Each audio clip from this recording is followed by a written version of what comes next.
magic is going to come from Sean O'Loughlin. Sean O'Loughlin. And your score prediction, Matt? Wigan 21, Roosters 14. Mark, over to you. Standout player. Who's going to make this their own? Well, before I give my thoughts, we've been running a poll on Super League Pod on Twitter, and this is kind of the outcome of that poll I've got in front of me. So I put 4 options: Wigan by more than 10, Wigan by less than 10, Roosters by less than 10, or Roosters by more than 10. And 5% went for Wigan to win by more than 10, so for us to have a big win. 17% went for us to win by a closer margin, but win still. So in total, 22% think we're going to win. 18% think the Roosters are going to win by a close margin. 60% think the Roosters are going to beat us by more than 2 clear scores. So it is stacked against us. I think it's going to be Wigan by 8. If I was giving a scoreline, I'd say 16-8. I think that this is when Zach Hardacre's going to really shine. I mean, I'm quite pleased that he's not getting points in the Man of Steel voting, because I don't think his recent history deserves being in a Man of Steel contention. But Man of the Match in a one-off game, that's a different matter, and I'm happy for him to lift that award on Sunday. I think he'll be good. I also think the Aussies will come away from this game thinking, who's that Ben Flower? How come we've not known more about him for all these years? I think he's going to be a standout player as well. So I think Flower and Zach are the two that I think are going to really win it. I think Hardacre's going to have one of those cover tackles we've seen him do so many times for Leeds and for Castleford, where he runs across the pitch and takes someone down and slides them into touch with, say, 10 minutes left when it's a one-score game, and then we'll get the scrum, we'll go up the other end, and we'll score the winning try, and Zach might have a hand in that too. So that's how I think. 16-8, and Hardacre will get man of the match, I think. Wonderful. Yeah. What about you? I can see a lot of the comments coming through echoing what you say about Ben Flower, and I think the starts of the season that he's had, we're only 2 games in, but it does look like it's not a breakthrough year for Ben Flower, but it feels like one of those years where, as people are perhaps just about to enter perhaps the twilight of the career, they have that one big season, if you know what I mean, where they really peak and then perhaps sort of plateau off after that. And at this moment in time, it feels like he's on the verge of potentially having one of those seasons. And it's just about long enough since the Lance Hire moment as well, isn't it? That some people will have a vague memory of his name, but not necessarily remember why. I'm still disappointed that he didn't celebrate his try at St Helens by punching the ground, but that might still be too soon. Yeah, too soon. He'll then celebrate by putting a guy with concussion at hooker for 3 games in a row and expecting him to make 60 tackles, then blaming Ben Flower for all that guy's issues. Yeah, absolutely. Ben, I hadn't thought of Ben Flower in that regard. The person that's in my mind is George Williams. I think this is George Williams' time. I think if George Williams has any, I think George Williams is a fantastic player, and I think some of even the comments that we get on here are harsh towards George Williams, because what we've got is one heck of a player, one special player. And he doesn't get things right all the time, but that's because he's not a boring player. He's off the cuff. He can play in a structure if he needs to, but that guy is one special player, isn't he? And he's still very, very young. But I think one of the big things for George Williams is he harbours ambitions of playing in the NRL. That's 100%. He makes no, he doesn't shy away from the fact that he would like to go to the NRL at some point. And I think this is an opportunity to put himself truly in the shop window. I don't think he's ever really had the opportunity with England to truly do that. He didn't get a first shot, I don't think, in the World Cup a couple of years ago to do that. So, Carol says George Williams got man of the match against Cronulla. Yeah, but again, he was outshone by Joe Burgess getting a hat-trick. This, for me, is George Williams' game. This is a game that George Williams writes himself into Wigan folklore for the rest of his career, wherever he might go. And this is the opportunity for George Williams. I feel like a politician again. This, for me, feels like the opportunity for George Williams to really make his mark as a, I'm not saying Wigan legend at this moment in time. We had that discussion about Sam Tompkins last year, but he'll go a long way to making sure that he's fondly remembered in 20, 30, 40 years. And Matt's going to say something. Go on. I'm really excited. Yeah, good. Are you still excited now that Josie says that George Williams' dad's in Australia? What? There you go. It's his fun. His dad's in Australia now. He could just be finding more Aussies for Warrington to sign to fill Kevin Brown's spot. Yeah, I mean, it might. Or does he not work at Warrington anymore? I don't know. I think he still does he? I mean, it might be the case that he got it wrong. He thought that we were playing the Roosters over in Sydney, and he's gone over there. My biggest fear for Williams in the NRL is that he's going to be Widdop's replacement in that filthy, dirty red V, and we're going to have to see him playing a red V. I just can't tolerate that. Can't tolerate that idea. But that's my biggest fear. That's yeah. If that happens, don't worry, because we'll have Owen Farrell next year, but that's a completely different scenario. And we'll have the world's best rugby union player after winning the World Cup sign the season after. We'd get him without him being on the salary cap at all, if you could get Farrell. Because he's never played rugby league to a standard at an age. That means he would qualify for dispensation, full salary for 1 year. Let's get him in for like 2 years. You only have to pay half a salary for 1 year against the cap. We need more people turning up through the turnstiles for us to be able to afford that, mind. Absolutely. So in terms of score prediction, you wanted a score prediction from me, Mark. So I'm going to go 18-6 to Wigan. I think we'll sort of just... It's not going to be an easy game. It's going to be a very, very, very difficult game. But I just think one thing I looked at was I'm sure that we played Australian opposition every year now for 6 years, and I just checked we have. And I think that stands Wigan in good stead as well. So ever since the Roosters game, we've played the World Club Series games, we've played the Rabbitohs last year in a friendly as well. And just having Wigan playing Australian opposition over the past 6 seasons, I think, helps us. And we've got players like George Williams who now have that experience of international, of playing against NRL teams as well. So that's my prediction for you, Mark.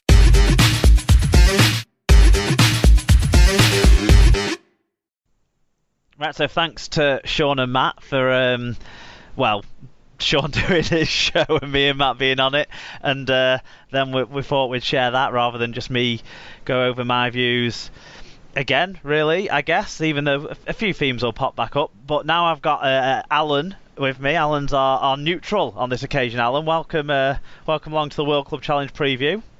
Thank you very much. Yeah, hello everybody. And so in your role as the neutral, I think we're probably going to be best placed to discuss some of the other listener views that we've got in, and then kind of get your view on the game. Let's start with the poll that we ran, where we basically gave 4 options, which pretty much, easy summary is Wigan by a big margin, Wigan by a close margin, Roosters by a close margin, or Roosters by a decent margin. And the results of that came back. 5% think Wigan will win by more than 10 points. 17% think Wigan will win in a closer game than that.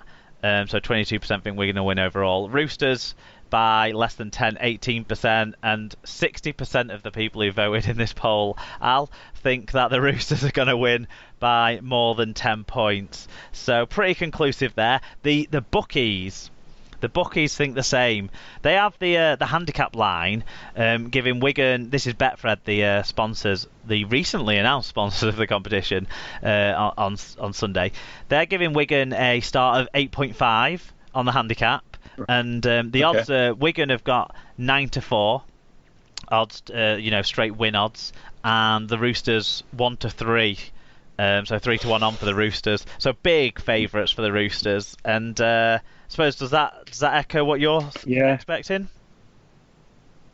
Well, I was trying to recall what I pressed. I think I did go more than 10-point win for the Roosters. Although I have to say, I think 9-4.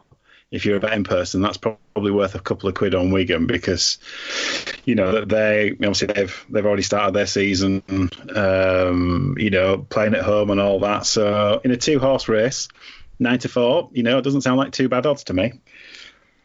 Fair. Well, do you know what else I noticed? That it's odds on for a yellow card in the game for a sin binning. Odds on for a sin bin in the game. We haven't got Anthony Gelling to charge down any conversions late in the game. I was going to say, is that could be like you could do like a combined bet in terms of yellow card, but it has to be for an illegal charge down. Request a bet, I think, Carl, and see what odds you get on that one. So you think that the Roosters will win by a decent margin as well? Tim went that way as well when we did the main show earlier in the week. Go back and listen to that if you've not listened to it already, episode 208 of the Super League pod. We just to show, Al, that not all Wigan fans are as delirious and deluded as me, Sean, and Matt, who all went for Wigan wins. Ben Paulden got in touch on Twitter. He said, even with my cherry and white tinted glasses on, I can't see past a Roosters win, though I hope we really make a game of it. Can't wait. We got... Who else have we had? David Cantrell. He says, Wigan, I reckon, because they've already started their season and the Roosters haven't. I think that's an interesting topic that we'll probably pick up on when we go through your thoughts in a bit more detail. Carsten Brumer, our good friend, the Swiss Cowboy, he said, salary cap cheats versus salary cap rorters. Lachlan Lamb will make his daddy cry again. I think that's referencing that Adrian Lamb cried when he found out Lachlan Lamb was in the squad to come over with the Roosters. Although at today's press conference, the Roosters coach did say that it's unlikely that Lachlan Lamb will feature. Genghis Campbell said he's decided that Wigan will nick it because of horrible English weather and the fact that the Roosters don't actually start their season for another month. He tipped the Roosters by 6. Wigan, in fact, by 6.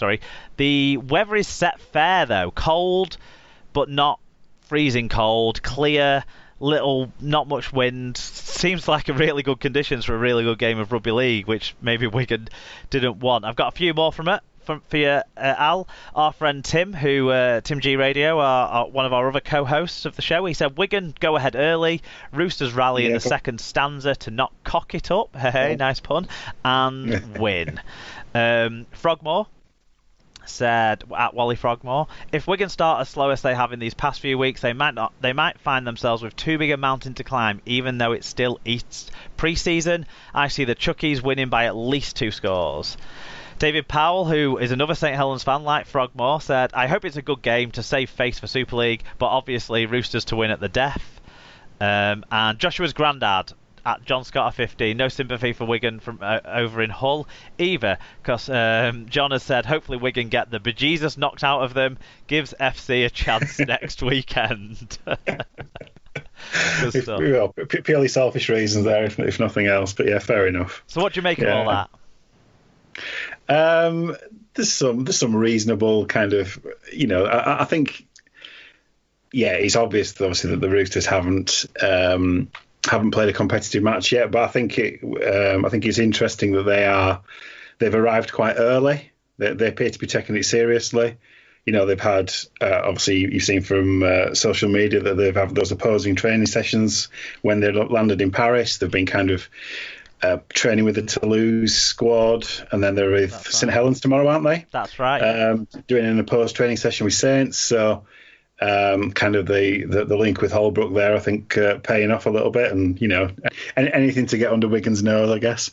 Because it reminds me, I think when Manly came over to play Leeds a few years ago, I think Bradford did something similar on a similar vein, just to wind the neighbours up, I guess. Wigan had a training session with the Rabbitohs when they came over to play Saints, and that didn't do any harm for the Rabbitohs cause, did they? I think it was that on 40-0. I really hope we can avoid that. But yeah, you're right. There's an element of winding up the neighbours, but also it makes sense to train with someone who's of a high level of competitiveness and is close to where you're going to have to be based.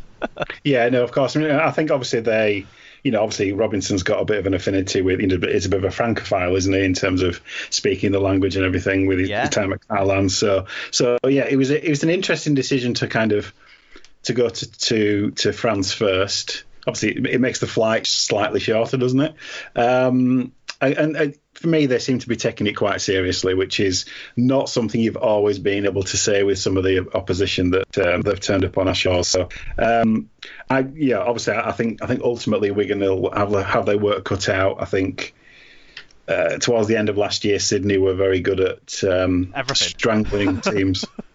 What? Sorry, they were good at everything, weren't they? But yeah, they were good at everything. Yeah, I mean, if you look back at the grand final, they kind of choked the life out of the Storm, didn't they? So I think, and that's with one of their halfbacks with one arm. So Yeah, as much as you might want to kind of go for a home win, I just think the Roosters will be too strong for me. So we're now joined by Steve Mascord to give us kind of another neutral's perspective.